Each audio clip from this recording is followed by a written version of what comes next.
अस्सलामुअलैकुम व्यूवर्स, कैसे हैं आप सब लोग। उम्मीद करती हूँ कि सब ठीक ठाक होंगे और सभी अपनी फैमिलीज़ के साथ बेहद खुश होंगे। तो चलिए जी, आज की हम लोग रेसिपी स्टार्ट करते हैं। बिस्मिल्लाहिर्रहमानिर्रहीम। आज हम लोग बनाने वाले हैं बहुत इजी, बहुत ही यमी से गुलाब जामुन, और ये हम लोग बनाएंगे ड्राई मिल्क से। तो चलिए जी, रेसिपी की तरफ चलते हैं। सबसे पहले हम लोगों ने ले लेना है एक बाउल, और उसके अंदर हम लोगों ने शामिल करना है मिल्क पाउडर। ठीक है, आप किसी भी कंपनी का इस्तेमाल कर सकते हैं। यहाँ मैंने मिल्क पाउडर ले लिया है 9 टेबल स्पून्स। एग्जैक्ट मेजरमेंट्स हम लोगों ने लेनी है। ठीक है, 9 टेबल स्पून्स इसमें जाएगा मिल्क पाउडर। अब हम लोगों ने इसमें शामिल करने हैं 3 टेबल स्पून मैदे के। ठीक है, 9 टेबल स्पून्स इसमें जाएगा मिल्क पाउडर और 3 टेबल स्पून्स इसमें जाएगा मैदा। हाफ़ टी स्पून अब हम इसमें शामिल कर देंगे सूजी। 1 टीस्पून अब हम इसमें शामिल कर देंगे बेकिंग सोडा।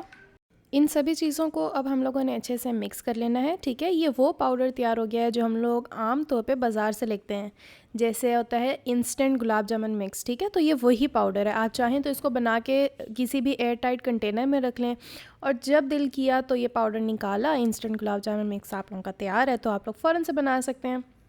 अब बारी आती है शीरा बनाने की। तो हम लोगों ने सबसे पहले यहाँ शामिल कर देनी है चीनी। 1 कप मैंने यहाँ पे चीनी ली है। ठीक है, मेजरिंग कप्स का हम लोगों ने इस्तेमाल करना है। जितनी चीनी होगी उतना ही पानी जाएगा। अगर 1 कप चीनी है तो 1 कप ही हम इसमें पानी डालेंगे। ठीक है, तो यहाँ मैंने 1 कप पानी भी डाल दिया है। अब हम लोगों ने इसको बॉईल कर लेना है, और साथ ही साथ इस पर हम लोगों ने 2 से 3 हरी इलायचियाँ भी डाल देनी है। यहाँ पे ये अच्छे से बॉईल हो चुका है, शीरा अच्छे से बन चुका है। ठीक है, हम लोगों ने इस तरह पतला पतला ही पानी रखना है, बहुत ज़्यादा इसको थिक नहीं कर देना, वरना ये गुलाब जामुन के अंदर नहीं जाएगा। अब यहाँ पे हम लोगों ने जो इंस्टेंट ड्राई मिक्स था उसमें 2 टेबल स्पून दही डाल लेनी है, और साथ ही साथ हम लोगों ने यहाँ 2 टेबल स्पून दूध के शामिल कर देने हैं, और इसको हम लोगों ने अच्छे से मिक्स कर लेना है। यहाँ पे ये अच्छे से मिक्स हो गया है। ठीक है, ये काफ़ी चिपचिपा सा होता है, तो इस बात की आप लोगों ने टेंशन नहीं लेनी। आप लोगों ने क्या करना है, हाथ पे ऑयल लगा लेना है और इसकी छोटी छोटी सी बॉल्स बना लेनी है। बस एक बात का ध्यान करना है, जो बॉल्स होंगी उनमें बिल्कुल भी क्रैक नहीं होने चाहिए, वरना गुलाब जामुन को जब हम तलेंगे तो वो अंदर जाके फट जाएंगे। जी व्यूवर्स, तो यहाँ पे जितनी भी बॉल्स थी सारी प्रिपेयर हो गई हैं। अब हम लोगों ने ले लेनी है एक कढ़ाई। ठीक है, स्टाइलिश किस्म की आप लोगों ने कढ़ाई लेनी है, और साथ ही आप लोगों ने डाल देना है ऑयल। उसको हम लोगों ने कर लेना है गरम। अब किस हद तक गरम करना है ये मैं आपको बताती हूँ। हम लोगों ने क्या करना है, एक छोटा सा गुलाब जामुन की बॉल बनानी है। ठीक है, वो इसमें डिप करनी है। जैसे ही गुलाब जामुन की बॉल ऊपर हो जाएगी तो इसका मतलब ये है कि हमारा ऑयल प्रिपेयर है। ठीक है, इसमें छोटे छोटे से बबल्स आएंगे, और हमारा ऑयल प्रिपेयर होगा तो हम बाकी भी गुलाब जामुन इसमें डाल देंगे। जी व्यूवर्स, यहाँ पे ऑयल अच्छे से प्रिपेयर हो चुका है, गरम है। अब हम लोगों ने क्या करना है, 1 बाय 1 जितनी भी हमने बॉल्स प्रिपेयर की थी वो इसमें डाल देंगे। ठीक है, और स्पून की मदद से इसको हिला लेंगे, और इसको हम लोगों ने करना है ब्राउन। ठीक है, अब आपके ऊपर डिपेंड करता है, आप इसको लाइट ब्राउन कर लें या डार्क ब्राउन। मैं यहाँ पे इसको डार्क कलर दूंगी।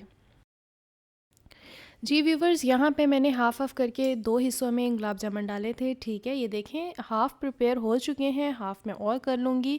अब मैंने इनको दे दिया है डार्क ब्राउन कलर। इसके बाद हमने क्या करना है, शीरे को कर लेना है नीम गरम, और जितने भी गुलाब जामुन हैं वो सारी नीम गरम शीरे में हम लोगों ने डिप कर देने हैं फॉर अराउंड 20 मिनट्स। और एक बात का आप लोगों ने और ध्यान रखना है, जब तक गुलाब जामुन हम लोगों ने फ्राई करने हैं, हमने स्पून मुसलसल हिलानी है ताकि इक्वल कलर आए गुलाब जामुन का हर तरफ से। ठीक है, अगर हम लोग स्पून नहीं हिलाएंगे तो कहीं से डार्क और कहीं से लाइट हो जाएंगे ये। यहाँ मैंने 20 मिनट के लिए शीरे में इसको डिप कर दिया है। ठीक है, आप किसी भी खुले बाउल में कर सकते हैं। जी व्यूवर्स, यहाँ पे 20 मिनट पूरे हो गए हैं। ये है हमारे गुलाब जामुन का complete and final result, final look. ठीक है, आप लोग भी ज़रूर ट्राई कीजिएगा। बहुत इजी है, बहुत इंस्टेंट है, बिल्कुल ऐसे बनते हैं जैसे बाहर के गुलाब जामुन हम खा रहे हों। हम मिलेंगे इंशाल्लाह एक नई वीडियो में एक नई रेसिपी के साथ। तब तक मुझे लाइक, शेयर और सब्सक्राइब करना मत भूलिएगा। मुझे अपनी दुआ में याद रखिएगा। टिल देन, अल्लाह हाफिज़।